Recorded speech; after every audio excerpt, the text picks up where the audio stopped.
Siyabingelela mbukelo khona ekhaya. Obingelayo umthandazo wakho uDlamini. Be-30 Mpumalanga mbukelo khona ekhaya. Unkulunkulu akubusise, uNkulunkulu akukhanyisele. uNkulunkulu amandla mongcwele Jehova namandla mkhulu esabeka nombukelo khona ekhaya nkosamakhosi. Menze mongcwele abe umuntu nkosamakhosi ophumelela kwempilo nkosamakhosi.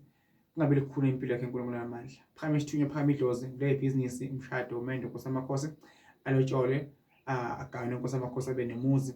Benenkomo benembuzi afuye uNkulunkulu namandla ukungcwele yonke into beyinkulu amabandla nkosamakhosi matho mongcwele ufuna amathenda awathole uNkulunkulu aphakade ngezezulwini makhaya yonke indawo nkosamakhosi kulela izicithe eziphoswa emakhaya ahlukahlukene xabana nayo yonke into imoya emibi nemphezulu nkosamakhosi yonke imadimoni akhona amasathane ezinkulu phakade mawastophe kamhlanje phakade amen.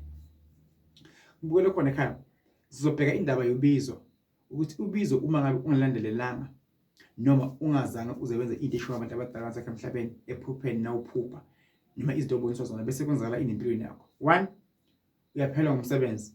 2 wayinkinga ku relationship. 3 kuyenzeka uxhwale ugule. Abantu abadala bakwazi ukukuthatha bakufaka esikhundleni, bakwazi ukwenza ukuthi ube nesithunzi, bakwazi ukwenza ukuthi ube nemali, uphumele empilweni yakho into zikhambele kahle. Uma ubizo lakho ulilandelela, uma ngabe umuntu vele obiziwe ngempela, mbukelo khona ekhaya.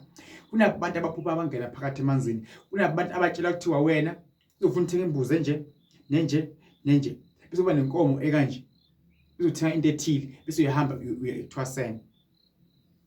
Kunabantu ekuthiwa wena uzophilisa abantu ngalendlela naye abantu abalandeli lokho abaningi sibathi mademoni. Yebo siyavuma kukhona asebathanda into bayenza ifashion, kepha mbukelo khona ekhaya manje ubiziwe, hlonipha ubizo lwakho.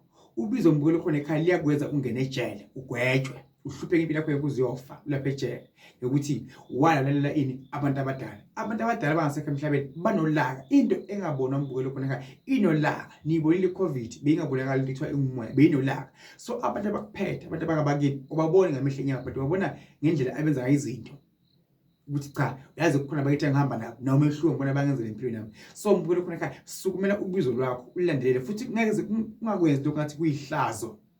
Kuyakuhlaza mbukelo khona ekhaya. Ubizele lo msebenzi wokulapha abantu, ubizele umsebenzi ukuthi ubone inkinga zabantu, usiza abantu, ubaphilisa abantu. Abanye baneziphuzo ukuthi babone kuphela but bangalaphi. So mbukelo khona ekhaya ingabe sakho siphiwo esani. Umuntu nesiphiwo ukuthi awazi umuthi, unesiphiwo samaphupho asifani mbukelo khona singabantu emhlabeni. Lo bizo esinalo masisebenzise sihloniphe masibile kuphi emathisweni mbukelo khona ekhaya. Thanzi Dlamini mbukelo khona ekhaya. Ukubusise akukhanyisele Jehova benawe. Mbukelo khona ekhaya ngiyakuthanda. I love you. Thank you.